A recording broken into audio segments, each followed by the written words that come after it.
Good morning, everyone. Welcome to Talking Horses. Sarah Albadwi and Andy Serling as we get ready for an 11-race card here on a Saturday, and stake race coming up later, the Noble Damsel, but lots of action, some interesting races as well. Yeah, absolutely. Of course, eyes on Torpedo Anna at Parks today, and we'll be able to show that cotillion later on in our show. Boy, but plenty of can't good wait to racing talk here. about her for another hour today. Just don't feel like we're talking about her enough. We'll head Certainly over to not. NRA Bets and use the promo code MATCH200. We'll match the $200 of your initial deposit. Check out track stats when you're over there as well. Also have a Derby bankroll builder. I'm guessing it's on the cotillion. Oh, I like a horse in there. She looks pretty good.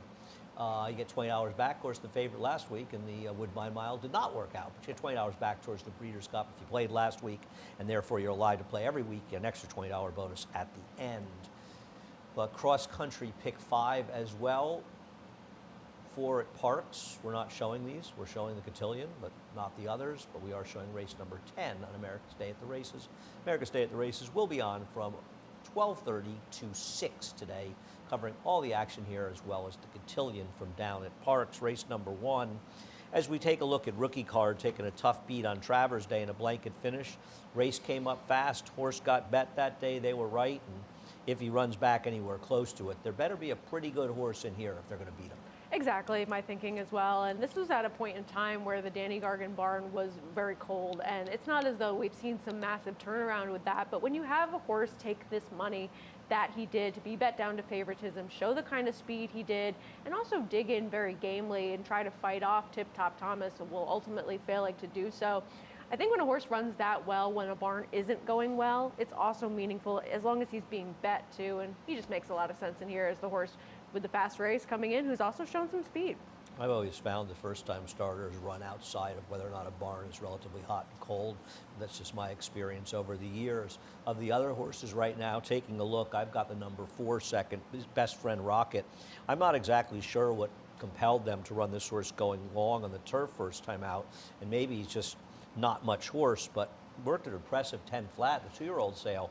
And this is a dam side that is all dirt sprint. Noble and a Beauty, and the second dam, Over and a Beauty, was both horses owned by Len Riggio, who passed away this summer, of course, and Len's My Meadowview Farm. Very effective, and I remember Over and a Beauty, he told me was what an umpire used to call when they played stickball back in Brooklyn. But this horse has a pedigree to go short, so I thought it might be interesting going from turf to dirt, and I'm going to try a 7-4 exacta here. Yeah, the horse that's taking a lot of that early money and has that experience coming in, and certainly the pedigree to appreciate this surface a little more. You didn't have any interest in the number 2 of the Au Contraire with that precocious dam side pedigree, as well as Dreaming of Julia? No. Dream Pauline? But go ahead. No, it just Obviously, I had no interest. Well, it just seems like a pedigree that's ready to win first time out, as well as one that is able to continue that longevity on dirt, too. I know the connections aren't exactly known for their 2-year-old first-time starters, but I thought the pedigree was interesting enough with this one. Okay, see what happens with that horse. The real question in this race is what compelled somebody to pay $1.2 million for the number 3 Fun to Tap, and if this horse is good or gets bet. I mean, I know it's a Tappet, and I understand that Mandy Pope likes to buy the Tappets, but this horse is a half to Mr. Money and 5 horses that are just can't run at all, and I don't know the story, and certainly there was an underbidder, but $1.2 million for that horse, and I would like to know if the number 5 comes a time is named for the Grateful Dead horse song, or if it's just a play on the sire. Not this time. I'll have to text Brad Cox. Race number 2, a scratch of a horse that you and I liked in Straight Arrow, and 26 Black, and to a lesser extent the number 6 Running with Scissors are the logical horses in here. I don't have any real knocks on them. We'll see how Running with Scissors does off the claimed away from Fernando Abreu.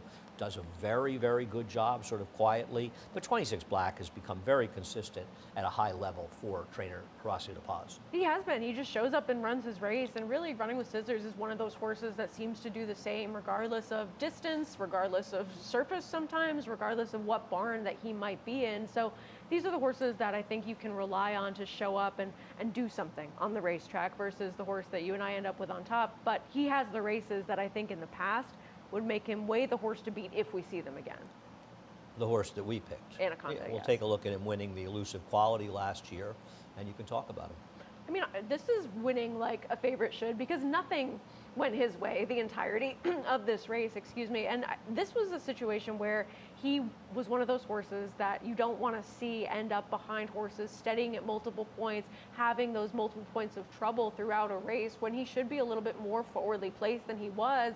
And yes, was able to really make the first move on a tiring pace setter in Heaven Street, and he just got run down by Anaconda, who, no, we maybe haven't seen this kind of race since then, but he's been in some tough spots, and then he was also off for a lengthy period of time running at Kentucky Downs last out. So I don't want to hold that against him too much, and if we see a repeat of that kind of effort and overcoming that trouble, I just thought he made a lot of sense.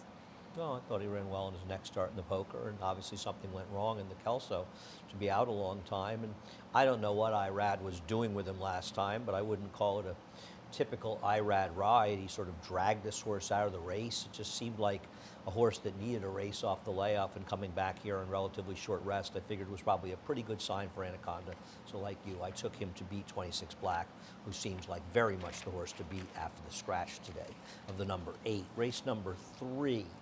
I'm going to show a video of Jake Rocks, because he's the only horse I have to show a video of that ran particularly effectively in his last start. Now, I don't particularly like this horse in here, and I'm sort of going to wait until Rob Atras starts winning some races around here, particularly on the dirt, before I start going to him. But I think he just sort of epitomizes just the relative lack of, at least outwardly, good performances from this field lately. Yeah, I can't disagree with that. I mean, with the other half of the entry scratching as well, who had some races to go back to, it just seems like Jake Rocks is the horse that has at least been running somewhat consistently when he's spotted at the right level as of late. I mean, he's a horse that had been in some races where they made sense for him, and then he had that race where he had fallen, and then he came back and took some time. But he's a horse that I just don't necessarily want to take at a very short price.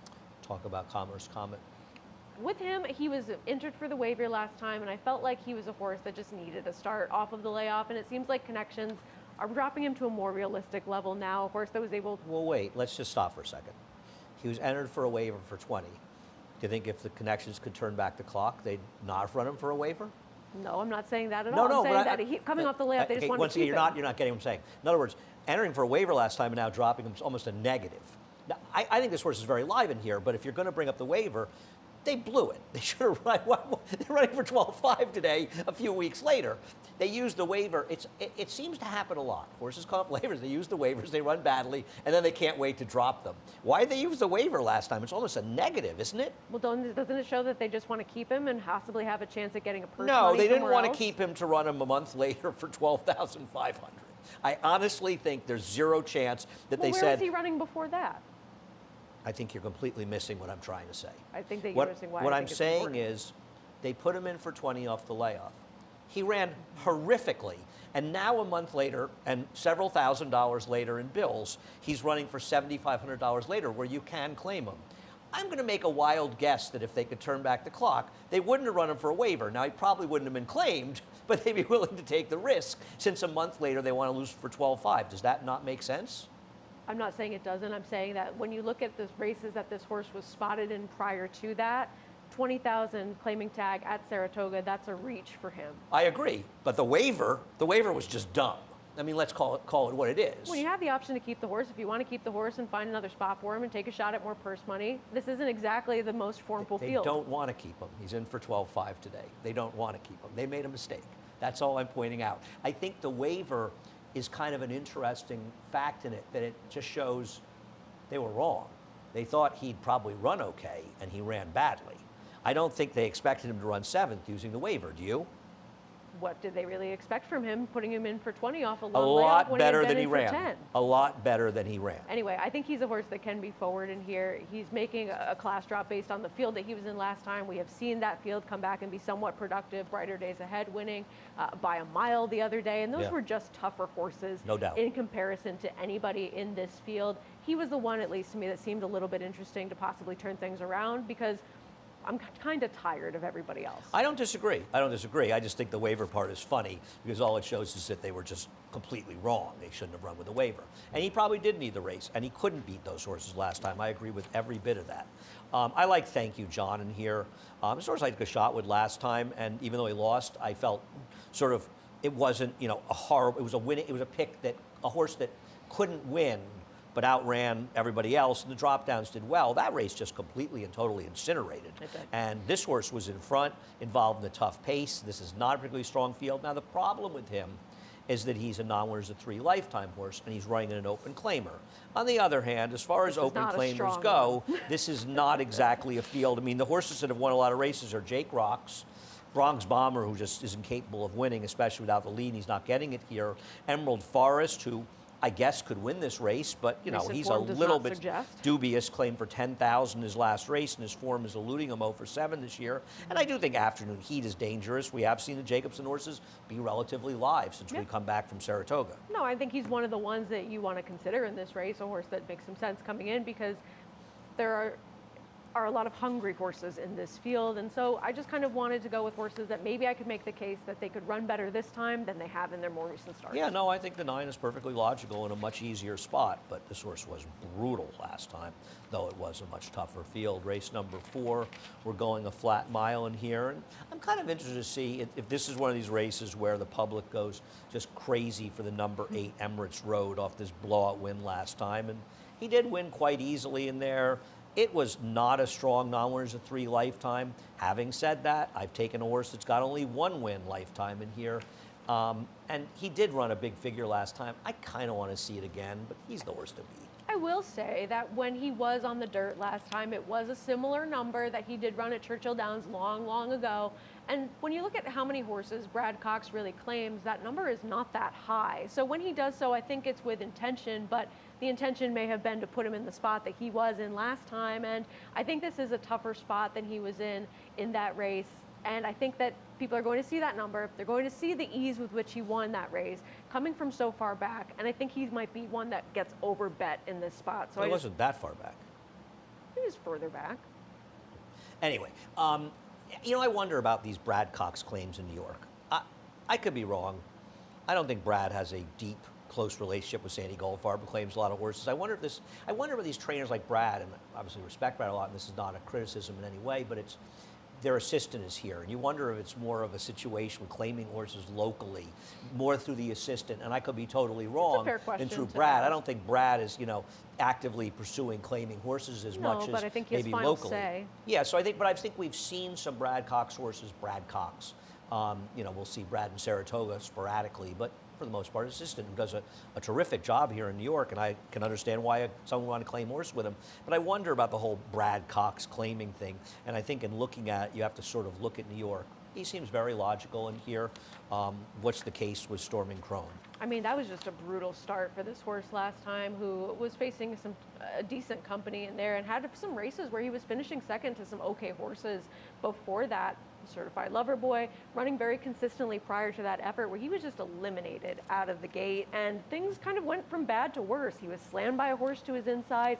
He was really prevalent how much trouble that horse had in the head-on replay of that race, because then the traffic just persisted, with him really being caught between horses and having to steady back. And I thought he made some mild ground up late. Obviously, with that trouble, it was a big regression in terms of the usual numbers that we see from him. Well, he didn't make up ground late. He lost ground late. I didn't watch the race, so in comparison to the way he started when he was second to last. Well, he went from 5 lengths behind roughly, nearing turning for home, to 9 lengths behind to 21 lengths behind.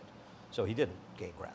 He gained position because other horses fell back. You have a viable excuse, but he wasn't running at the end. Okay. Backwards, right? I'm just trying to be clear. He finished 5th, beaten 21, right? He gained position. That's the better way to put it. Okay, we'll agree to disagree on that notion. He finished 12 lengths behind. He finished 5th because other horses ran slower than he did in the stretch. He didn't gain position. That's fine. You think he had trouble, that's fine. His race is 3 back is fast enough to win here. I'm not going to deny that. I don't know. It's just such an anomaly from what we had seen from him as of late. He's been a more consistent type than he showed last time. Well, yeah, if you can throw it as last, he certainly isn't an impossible horse, I guess, on paper in here. I like the 7, Brigade Commander. I know he's got only the 1 win. We'll look at him losing a remarkable race, and maybe losing races like this is why he's 1 for 14 lifetime, though this was one of the worst bobs ever. And I know this is a turf race, but isn't he primarily a dirt horse? He always ran better races on the dirt than he ran on the turf, and save that Moore's Laws race where he was chasing a pace that essentially fell apart against much better horses. I think you go back 2, 3, 3, 4, 5 starts, 6 starts even back on the dirt for Dallas Stewart. He's just running races faster than these, and Ray Handel's horse has been running very well, so I just took him off the claim, getting back to the service I thought he probably prefers, though he could run on both. I think he's run well on both, but I think there's a slight edge on the dirt for sure, and just the company that he's kept on the dirt seems to outweigh some of the horses he might be facing today, so he made a lot of sense to me as well. See what happens in race number 4, race number 5, and we'll take a break after race number 6. So we'll show the Bobby M's Gallant Greta race, and I want to focus on Gallant Greta, who's the number 3 horse back there. In my opinion, Gallant Greta's finish was a function of just getting into trouble from start to finish in here, and took a long time to get out. When she finally did, she was able to make up some ground. And listen, obviously, she's got to make up a lot of ground on Bobby M's Girl, but I think she was kept from doing her best running by her position in there. And Bobby M's Girl is clearly the horse to beat, but I think Gallant Greta will make up the ground today and make it at least a lot closer. Yeah, and I don't think that she necessarily needs to be as far back as she was in that race, because you mentioned the trouble that she had, and it was there, getting into all sorts of it throughout that race. But with Bobby M's Girl, I just feel confident that she's going to be closer to the pace, more so than we've seen from a horse like Gallant Greta, and she's going to be a slightly better price, at least so it seems, according to our morning line maker. So with that inside position and how we've seen the horses on the outer turf course, sometimes the inside ends up being better, sometimes it's a little bit more fair, but I think we saw yesterday, if you have a horse that can be forwardly placed and you go towards the inside with no more candy. And Safi Joseph is your trainer, whose horses have been running just remarkably well. I mean, guess no that one certainly made up helps. a ton of ground in that race, though. Well, that's not true. The second horse did. Dancing Dean? Yeah. She always makes up that ground, though. Okay, I mean, she's okay. the only one We're living in some sort of world where I'm not trying to pick on you, but you said no one made up some ground in there. The second place finisher came from Dancing dead Dean did make up last in some there, ground, but practically. she makes up ground in every I single don't race care that if she's she in. makes up No ground one every time else she runs. did. She made up a ton of ground in the race. A You're horse right. did One make horse up did ground. make up ground. That's all I'm saying. Yes. So it's not. If you want to die on that hill, it's true. I don't want to die on that hill. I want to die on a hill of truth. Yes, and one I want horse to made stop up saying ground. things that are inaccurate. And it's inaccurate to say nobody made up ground in that race. It just is. I'm not now. Did Dancing Dean run the best race in there? Maybe. Did no other horse make up ground? No, but somebody did. One horse did. One horse made up ground. You're right. Anyway, as far as horses that were against the bias but in weaker fields, Dancing Jane, a horse that finished second last time, very few horses did any running when they took the rails down the closing weekend at Saratoga, and she was wide every step of the way. Now, the problem is it was a significantly weaker field. But I don't want to ignore how much against the bias she was and suggest that she has no chance to move up against these. Because it's not as though Gallant Greta and Bobby M's Girl are that good. No, but I think that overall, just the company that she faced first time out, and I get that she did do some running in that race, and I think that, even Bomb Squad did run a little bit against that bias. But what we've seen from Bomb Squad overall... No, Bomb Squad was on the rail every step of the way. That's part of the point. What we've seen from Bomb Squad overall as a horse with relative ability to step back up in class, I think that beating her isn't necessarily that big of a compliment. Trip or not. I'm not in love with the 8, but I do think she's a horse that's dropping that probably is going to run better than things, because I don't know about you. I don't find that. I mean, I guess Autumn could wire the field, but hasn't Autumn had just enough chances? Yeah. But she could wire the field. I wouldn't say it's impossible. Race number 6. So we got Barry Funny. I don't know who Barry Funny is, whether or not he's a sprinter or he's a dirt horse or he's a turf horse. I just know he never seems to win, but he is the horse to beat in here. And looking at the rest of this field and admitting that he is the horse to beat and ultimately one that I picked on top, I think says a lot more about the rest of this field. But he seems to show up with some sort of race, whether it's good enough to win in here, I don't know. But he has been against some tougher horses. When he's spotted correctly, he seems to run his race. He ran okay last time. He was a little bit wide in there in that mile race. I don't know. He just seems like he's a little bit faster on paper than some of these as of late, and reluctantly I ended up picking him on top, but I have no strong opinion in this race whatsoever, and I don't think it's one where many would. No, I agree with that.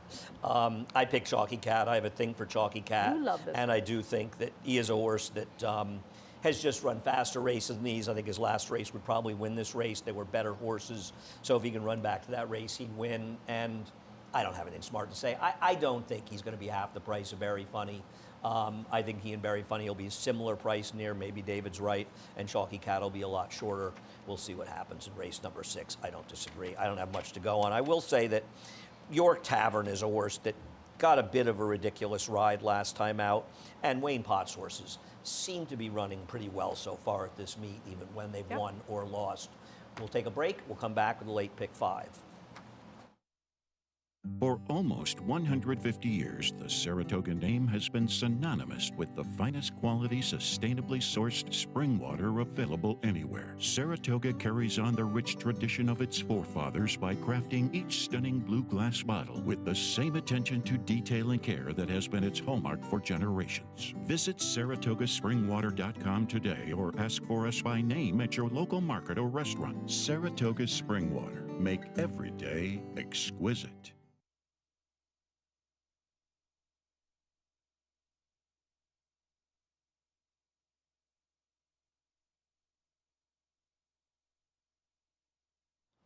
Welcome back to Talking Horses. Sarah and Andy. For people wondering in race 6 why horses like Skytown and Hit the Post with a scratch of the 3 didn't get in, I think they're both entered in a maiden race on tomorrow's card. So that's why they didn't get in. I can't remember if the other 2 were, but I know those 2 horses, and Hit the Post was a horse that had a bit of a trip in that race, to say the least.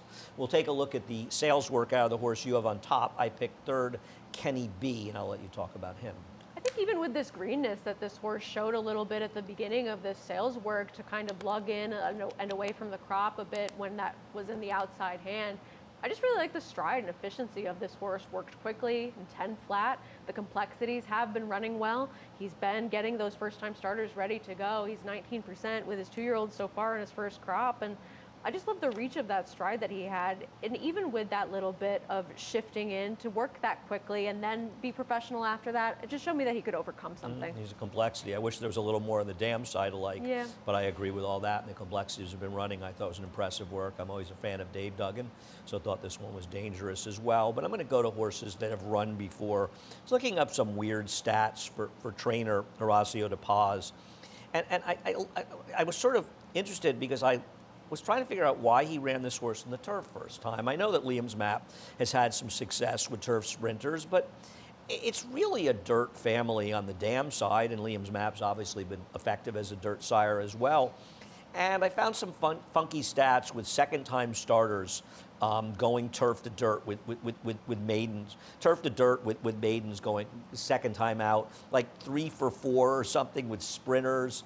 And I just thought maybe this was like the intention, to give the horse a prep on the turf and run back on the dirt. It's a bit of a stab based on that, but also based on a pedigree that suggests for a trainer who had a very good Saratoga could be interesting. And I wanted to take horses that had some experience. And I thought Corvu, you know, a lot of people are going to look at the 5 probability because the horse got bet. Now listen, maybe the horse didn't like the slop last time. This horse was awful in that race. He is just one of those annoying horses that I feel like if I don't give a look to, he's going to beat me because he has that excuse of the off racetrack. But other than that, he was awful. But Todd Pletcher putting the blinkers on, it's not a productive move with those horses that have yet to win a race in general. When he goes to it in stakes races, usually it works out. With those horses that have yet to win a race, not so much. And this horse was awful first time. I think his first time blinker stats in stake race are bad. I think it's like second time or something. But regardless, I thought Corvu was the horse that ran in that race, and he's going to be a bigger price. No, this is a horse that got in trouble behind horses, sort of got shuffled out a little bit, had to hunt for room, and was kind of running on a little bit at the end. Now, maybe he was running on when absolutely nobody was running on at the end to at least finish third. It's not like he was picking up ground. But I thought he was more interesting than the 5, who was going to be much shorter price because of Todd. And I don't know, I thought Corvu might be a little interesting, so I threw him in as well. You have the 9, 4, second. I have the horse 4th. The first is for Jeremiah Engelhardt. It just seems like this is one of the live first-time starters in this race based on the workout so far. There's a little bit of pedigree. It seems like Jeremiah Engelhardt does well in these types of spots. He had a very decent Saratoga with his 2-year-olds, and hoping that momentum can continue. And this seems like a horse that could be live coming in. Yeah, I mean, obviously there's a lot going on in this race. A lot of different first-time stars. The Gargan first-time star, the 8, the 11 going to the dirt. The 11's a half to Elysian Meadows, and while that horse maybe hasn't had a fair chance in the turf races, isn't a bad dirt horse, so maybe this is another one the Mott Barn put on the wrong surface and going long first time out. We'll see what happens. Race number 8's the Noble Damsel, and interesting scratches because Edict came out. I feel like it's the second time that Edict scratched. I think so. She entered Saratoga one day, and Saffron Moon, one of the 3 for Chad Brown, and this is one where I don't think that this is one of those Chad Brown sort of running multiple horses can't lose. David had them the 6-1 was scratched, but 4 and 6-1 on the line. And as we look at Midnight Mile, I don't know about you, Sarah. I'm not saying she can't win. You're just tired of this horse. Exactly. I mean, I will say, I like last time that she did make the first move in that race where she ultimately was closed on the outside by another horse. She was a little bit more forward in here, and I think that's going to help her today coming into this race. But at the same time, she was also taking a bit of a class drop. She was such a short price. And yes, the horse that won did get that nice trip up the rail. She's not a bad horse, no, but still. But she hasn't won yet, and that bothers me. And I get it. She was in a 4-horse field running behind Spirit and Glory, who got the run of things in the Plenty of Grace. Okay, she wasn't able to get there against another compact field, the Perfect Sting. But last time she should have won. I agree with you. So I don't love Chad Brown horses that aren't winning races they kind of could have or should have won. And right. I think you're right. 2 and 3 back, okay, you could say maybe she wasn't quite best in there. She just seems like a tricky horse. Now, I don't know if she ends up favored or my horse ends up favored. To be honest with you, I didn't expect Ocean Club to be favored, but I guess I was just sort of missing it. She's got a lot of good figs, and I'll say something. The tax implications race basically fell apart 3-bet Monmouth. So I don't mind that she fell apart in the late stages, plus they're better horses. And I just thought that Ricardo Santana picks up the mount for Frankie Dettori, just supposed to go. And frankly, she didn't run that badly last time in a race. She sort of had no chance in whatsoever at Kentucky Downs. I'd like to see her just try to lead this field on a merry chase. Yeah, and I think that she becomes extremely dangerous if that is the goal with her, because the very little speed that was in this race with horses like Saffron Rune and maybe Breath Away, now that's even more of a question in terms of who's going to go in here. Because she's got to go. There's absolutely no pace in this race, and that's what kind of led me to the horse that I have on top, because she has closed into extremely slow paces where a front runner has had the run of the race, and that horse that she was able to finish behind last time out, Full Count Felicia, I mean, we saw her come back and lead everyone on a merry chase in the following race. I know, but I hear what you're saying, and I'm apparently the only person that doesn't like 5 Towns. Do we really think that Full Count Felicia was the same horse last time? She just ran so much, and I get that she's had an interesting career for interesting connections, but didn't she just improve immeasurably last time? It's also just more that she closed into what was a moderated pace by a horse who has not gone gate to wire more than just a handful of times. This is a horse that's her MO. She does that. She goes to the front end. She's able to set some okay fractions, and when no one contends with her, she's able to win some quality races. And I like that at least 5 Towns made a run. And then before that, you look at who she's been facing. Maybe she didn't love the quote-unquote soft turf at Pimlico. The whole world likes this horse but me, so I probably missed something. I didn't get this horse at all, to be honest with you, in here. I probably missed something. I just thought she was too slow, but, you're not the only one making this case for her. I mean, things are against her from a pace standpoint, but you could say that about a lot of them. Well, I don't know. I mean, I think the 1 and 9 are both horses that can be forward. I think Breath Away can be forward. Maybe you could say it about Alluring Angel. And I will say about Alluring Angel, I'll say 2 things. First of all, she missed Saratoga, which is a little odd, right? Because she ran well enough, and you could have at least seen her in a New York bred stake on the turf. We did not. You know what I don't love? What? That she was off from April to November, and then off from November till June, and now she's off from June until September. The point I was making. Where was she? Where has she been? Now, she does run fresh. She ran extremely well in this race, and this was a gigantic move forward for her. And I'm not going to disregard the possibility that she's really moved forward for Chad Brown. But didn't that race feature a little bit more pace than we think this one is going to? Not really. A little bit. Well, they went 48 and a half. They came on at 47 and 2, and she gained 4 lengths from there. So she did do a pretty good job of closing to a relatively slow pace that day. I mean, she was well behind Breath Away, and she was able to pick up that ground. So I don't know, you know, I'm not so sure. Now, what about the number 7, Alonda Queen, who maybe I should have put her on top because she's 10-1 morning line. I mean, I know that she's pace compromised too, but we're talking about your horse's pace compromised. Yep. Alluring Angel is Yep. pace compromised. So if we're going to talk about her, why not talk about She's a horse had that trips.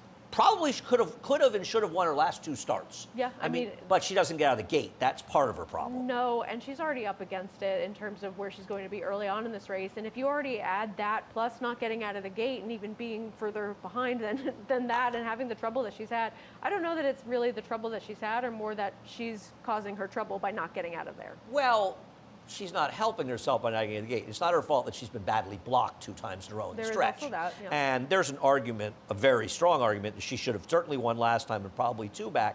And as long as, you know, I guess her price compensates for that. And Yeah, had I that's thought fair. that Ocean Club and Londo shows how bad I am at morning lines and knowing what odds they're going to be, had I thought there'd be this big a disparity, I might have taken the 7 on top, even though the 1 does potentially have that pace advantage. It'll be interesting to see. You know, sometimes you think there are these pace advantages. It doesn't really matter. Right. It's funny Like because Kubrick yesterday. it should matter less on the turf. Well, he did lose by that, you know, he's just not that good. I think his pace advantage helped him run better than he's capable of running. He's not very good. Race number 9. We'll take a look at the replay of the horses you have on top here, the 4 and 5 coming out of, where Out Too Late was wider after dropping back at the start, but Shoplifting never seemed comfortable inside of horses.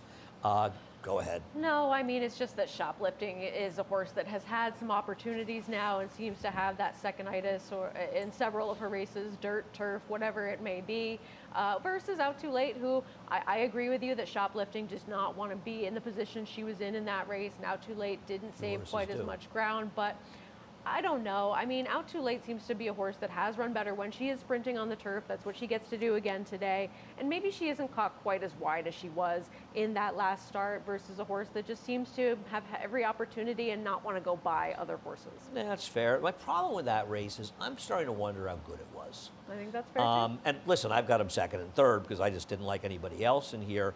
But I mean, the Al Stall horse that got caught in trouble in that race, the first-time starter, yeah, that horse came back to win, but what did it improve its buyer figure? Like a couple of points, 1 point or something? So it's not like with a good trip, that horse ran so much better. Right. And I think it's fair to argue the horse probably should have run a higher fig, but also was coming back in 2 weeks, to be fair. So maybe just didn't run quite as well as she was cranked up to be the first time out.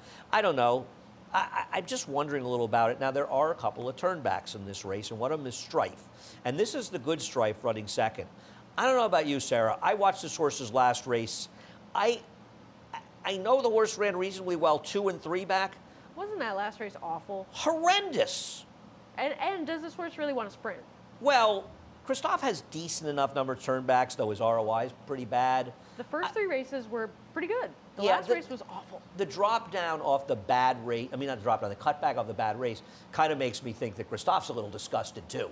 That he's thinking, I don't know what to do with gotta this be at least horse. It disappointed. was so bad, I'm going to try the horse in the turf sprint to see if it helps turn things around. Right, in 3 consecutive seconds. I have respect for Beats. I think Beats is an okay horse. I have respect for those 3 races. Those races were good. They were. His last race was atrocious. Right, and so I just didn't know what to do with this horse trying something new in sprinting as well off of that last race. I couldn't take this horse at a somewhat comparable price to some of the others that at least ran well last time. And he's also, you know, he's coming back in 4 weeks. If he came back 3 months Right away. later, you might say, well, Or- maybe he or was much sick, later. came out of the Sure. race sick or something, and there was Something something went wrong. wrong. Yep.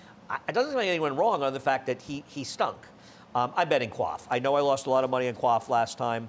Quaff has had trips in both of her races on the turf. There's no question about it. And I think she's a very interesting horse cutting back because she is a horse that could get a little too headstrong. And sometimes those horses are just better when you cut them back in distance. And I'll be interested to see if she's more aggressively ridden in this race. And I like Quaff. I still think she's the best horse in the race. Maybe I'm being stubborn and I've been wrong about her, but I'm going to lose some more money to find out here. Which is fair. And, you know, I don't know about fundamentally. I know you can push things around and make it look good. I hope she runs well for Klarovich, but I don't know. I mean, after the horses we've already discussed, it's first-time starters without overwhelming pedigree, so. I mean, maybe we're supposed to be more open to a horse like this, Yeah. at least because the horses we're talking about haven't exactly set the world on fire. The 10th race is a very, very nice-looking big field here. Nice to see it all stayed together. But I don't think there's any argument that the horse you have on top, Key Point, is the horse to beat. I'll let you talk about him, but...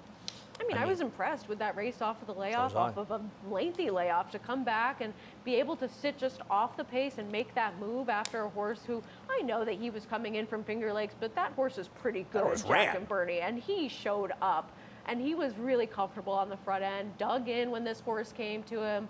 I get that this horse has those races in the past where he has those faster numbers as well, so I don't really think this 93 buyer for him just appeared out of nowhere. And he just makes a lot of sense as a horse that can sit just off the pace. If things do heat up, he's going to be close up so that if things don't heat up, he can be right there. And he just seems faster consistently over than what we've seen from some of these other horses. And any step forward off of that last race? Well, the other thing is, that's a funny race, because if you just took that race in isolation and you said that August 1st was the strongest gold rail we had the entire year, you'd say, well, that's not possible, because based on that race where he was outside, the inside horse was at least on the inside before he drifted in the stretch. Third place finisher. The third place finisher, he was inside, I think, early, and he angled out in the stretch. But still, that race did not look like any of the other races that we ran the entire day.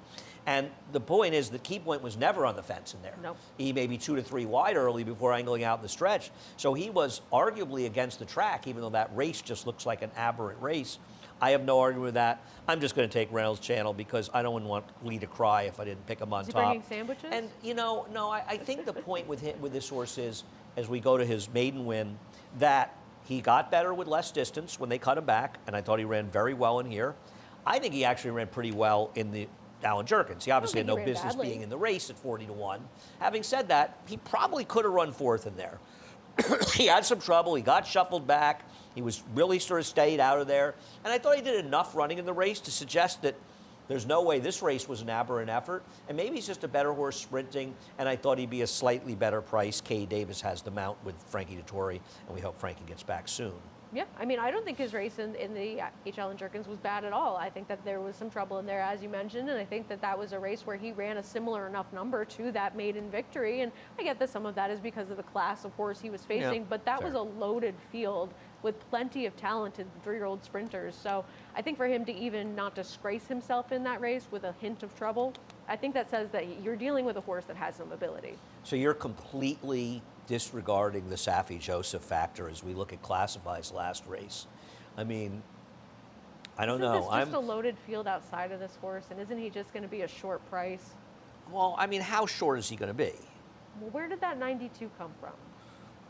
Well, you could say that about a lot of Safi Joseph horses. Where did that performance come from? I respect Mariachi, and I like this horse, but this is I a better agree. field. I agree with that. Yes, I agree. But I've never liked Mary. You respect him more than I do. But he has run some fast races. Maybe I've just had enough of him. I don't know. I'm just afraid of every horse that Safi Joseph is running. I'm sorry. I mean, the one yesterday that won and wired the field on the turf did make some sense. Not really, but I mean, you could make a case for that horse. Yes. Was the speed, had enough turf pedigree. Its synthetic races were atrocious, Big work but coming it could in. improve off of that. And why did he ship the horse up? But then again, there's no turf racing at Gulfstream. There's no turf racing in Kentucky, so Where there is were he limited supposed to options. go? Right. All I know is the Safi Joseph horses have been running extremely well, and I don't think anyone can deny that. Could Escalation Cause be a horse that gets into a little bit? Obviously, has to get a lot faster. I thought that debut was pretty good. I mean, for a horse to come in with that kind of effort, going that wide, and that wasn't a terrible field that he was able to beat in there either. I know Lucency hasn't exactly panned out, but Authorized turned out to be okay after that race. And I know he's been off for quite some time, but with general improvement from 3 to 4, I don't think that that was a terrible starting point for him. And at least you know that you can pass some horses. You've got General Banker third. My problem with General Banker is that was one of the most pathetic hang jobs I've ever seen last time. I know. But he did run all right. This is one of those horses, kind of like Mariachi. You that love him. I do You love love him. him. He He's runs good. well. No, he's a and he good runs horse. well. And I think I'm that kidding. if you do see some pace materialize in this race, it might help him along a No, little bit. I don't disagree. So I wanted to have my bases covered with a horse that I think can be right there and one that could show up if the pace heats I don't up. think he's good enough to beat the best horses in here, but I No. agree. The flow of the race could help him. Race number 11, I thought, was one of the more interesting races on today's card. I think there's an enormous way. There are a lot of ways to go in here, obviously. In all likelihood, only one of them will be the right way to go, or maybe two if you have a long shot run second or third. But I don't love Courtly Banker. I have third, and I want to talk about this race because this race was run in an absolute bog and in pouring rain, and it just seemed like nobody could make up any ground in here. And obviously that worked towards Courtly Banker. It's not to knock him. He's been running well before that. Right. But I think he's a little bit dressed up by that. And the reason I went to easy roll in here is that I bet him last time because I thought his race 3 back could absolutely make him a contender. His race 2 back, I have no idea. I just felt like they got lost in the back of the pack somewhere.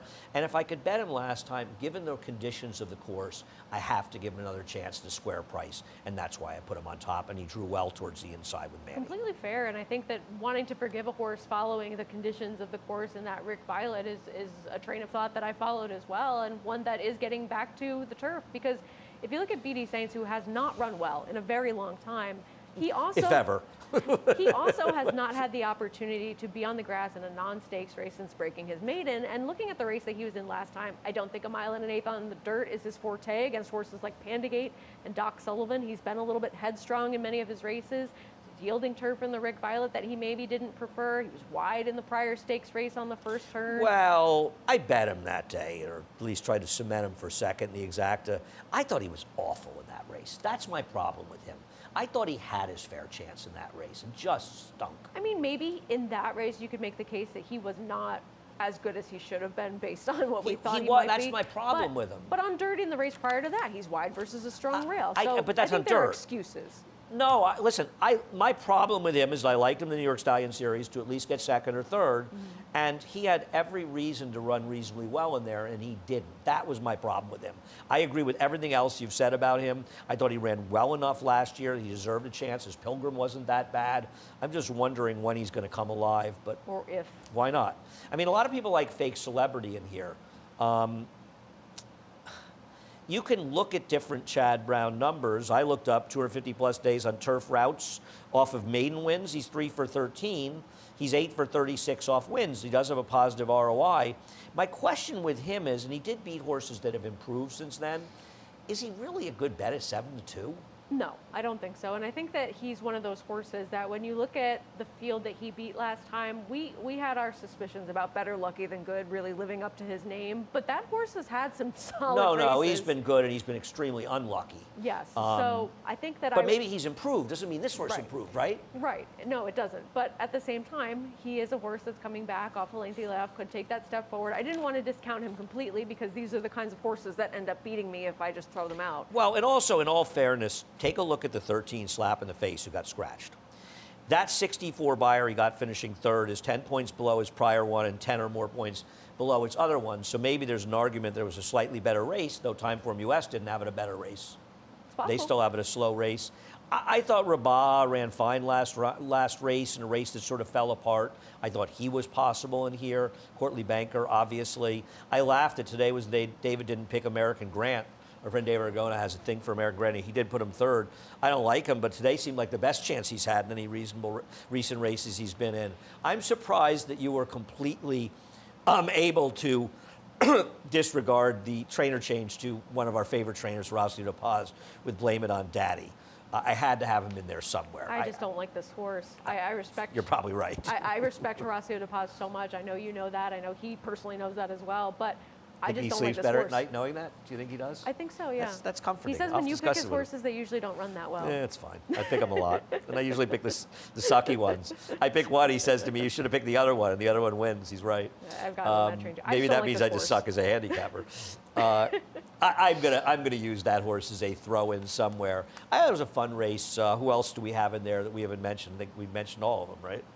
Yeah, I mean, you like Easy Roll. I like BD Saints as some wild card horses. I think you can't discount Courtly Banker, but I think he might be overbet based on that last race. But he had races before that were solid, so it's not as though he moved up suddenly when getting onto That's that fair. yielding turf and having a race that was with the flow of that race. I mean, outside of that, you're looking at long shots or horses that don't necessarily come in with much form. It is funny that he broke his maiden in the race last time. Because when I first saw him in here, I was thinking, what is he doing in here? He just won a race, and I realized, oh, it's not winners of 2 lifetime, not winners of 1 other than.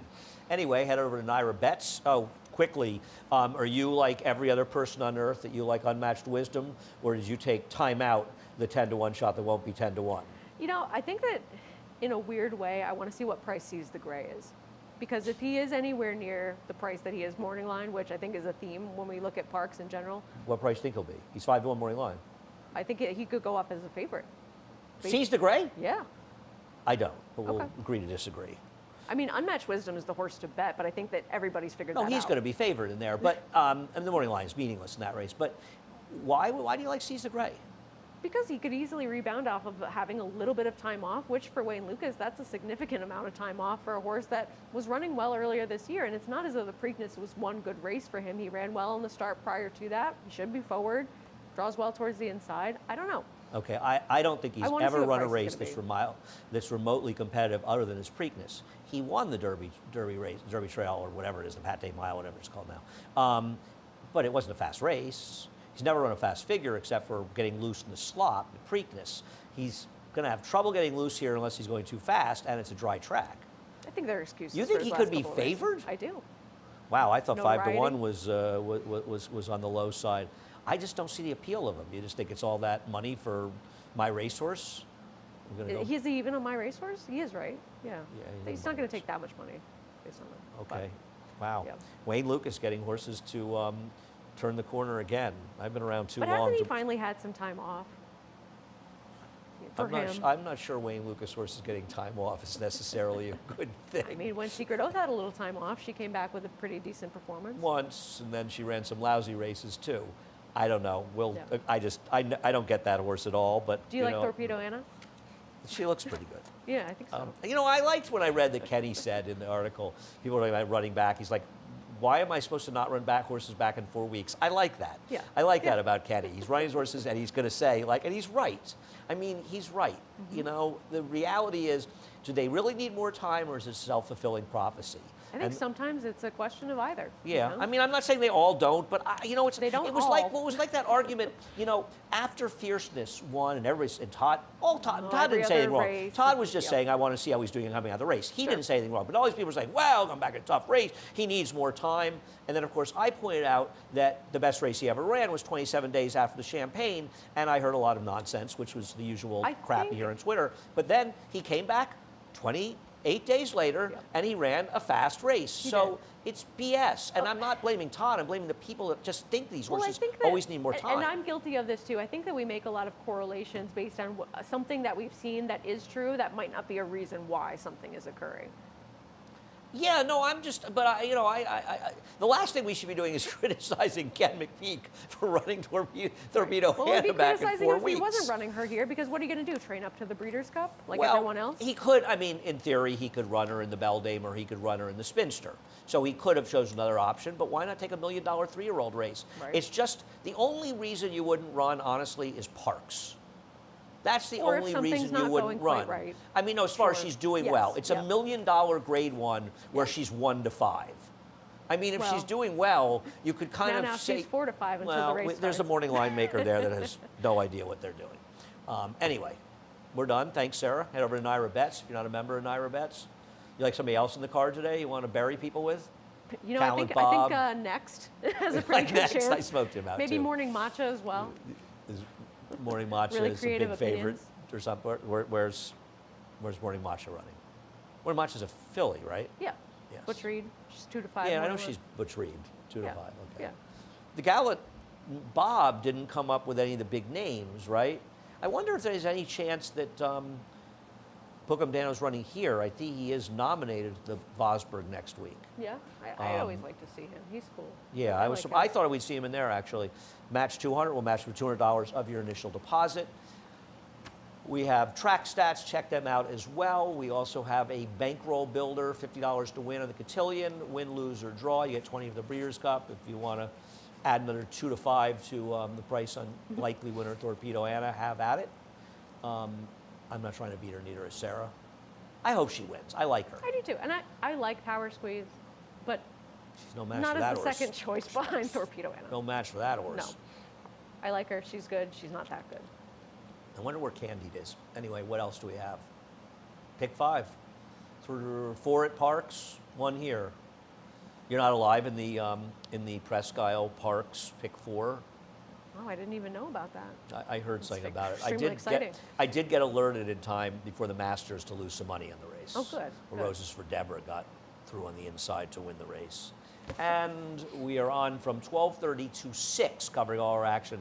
But that will also include, I believe, the scheduled post is 5:20. Good luck to them sticking to that for the cotillion. All right, we're done. Bye. For almost 150 years, the Saratoga name has been synonymous with the finest quality, sustainably sourced spring water available anywhere. Saratoga carries on the rich tradition of its forefathers by crafting each stunning blue glass bottle with the same attention to detail and care that has been its hallmark for generations. Visit SaratogaSpringwater.com today or ask for us by name at your local market or restaurant. Saratoga Spring Water. Make every day exquisite.